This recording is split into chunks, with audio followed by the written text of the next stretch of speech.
Money muling is money laundering, okay? It carries up to a 14-year prison sentence. No one who's in a position of just getting money wants to end up in a prison for 14 years. Did you ever recruit money mules as part of your fraud? No comment. Money muling convictions are seeing a year-on-year increase in the UK.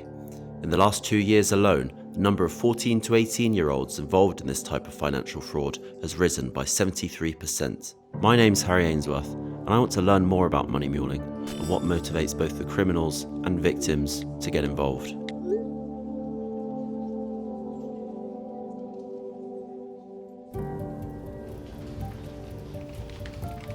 Money muling is a form of money laundering, with fraudsters preying on victims that are looking for a quick cash fix. Unfortunately, a significant amount of victims are students studying at British universities. Firstly, the criminal makes contact with the victim, usually through Instagram, where they promise a quick cash trading deal.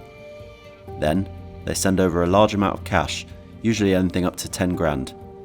Finally, the money is withdrawn in cash and given to the fraudster, with the victim keeping a cut. The highest percentage of money mulers we see are around the 17 to 25 age bracket, so obviously a lot of that will include some university students as well. I think students are quite a prime target for this kind of crime because they're moving away from home maybe for the first time, they have less money, and to get an extra few pounds so that they can spend it on some material goods is actually really appealing. We're on our way to visit Rachel, who in her second year of university fell victim to this type of fraud.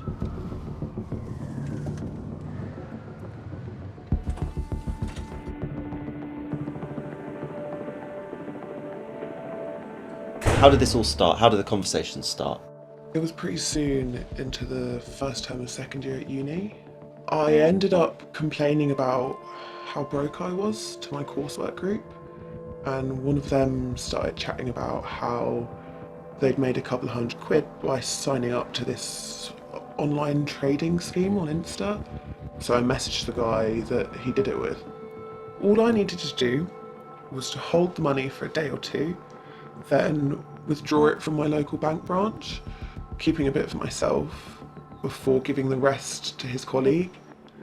By the end of the day, 5 grand had been deposited into my account.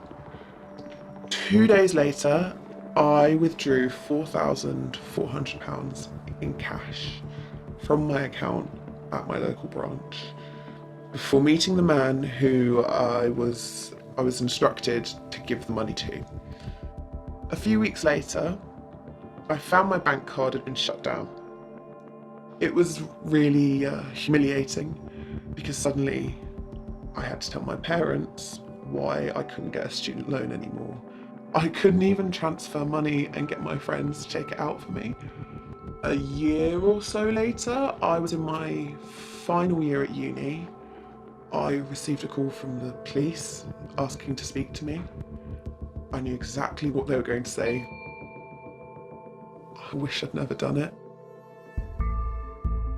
In terms of repeat offenders or a one-time deposit, we do take a really hard line on any accounts that we do find to be involved in money muling. So often we will close the account and we cooperate with law enforcement and the likes of CIFAS and other industry banks as well. So it actually makes it really difficult for that individual to go out and open a bank account elsewhere with another bank. After saying my goodbyes, I wanted to chat with someone who is familiar with the darker side of money muling from a first-hand perspective.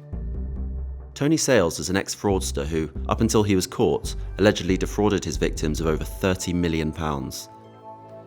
What are the warning signs of money muling? Language, quick turnover money. Give me your information. Yeah, I'm going to put 10 grand in your account today. You've got to send me back 8 grand. And you can take the £2,000. Stuff like that. That's warning signs. Greed, instant, need it. What are the most common tactics used to launder money? Is this becoming more prevalent? Has it always been a common thing? The fraudster steals money, right?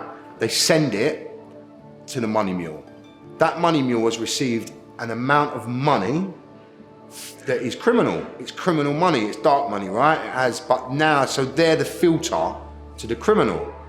So they then give the criminal the cash, or they transfer it to another account that the criminal has given them, right? 9 times out of 10, this will be abroad and out of the country, and so the trail becomes quite difficult to pick up.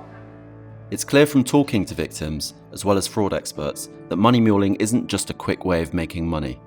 It's the phone contract you'll be declined, the employment opportunities you'll lose, the poor credit score you'll have for the rest of your life.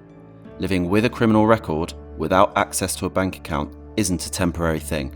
In terms of a message for people who commit these crimes or are even thinking about committing these crimes for the sake of maybe £50 or £100 and the consequences that you might face as a result of it, it is really just not worth it. The collaboration that we have on an industry level now, and also the technology that we are using, means it is so difficult to get away with these crimes. If something's too good to be true, it genuinely is. Simple.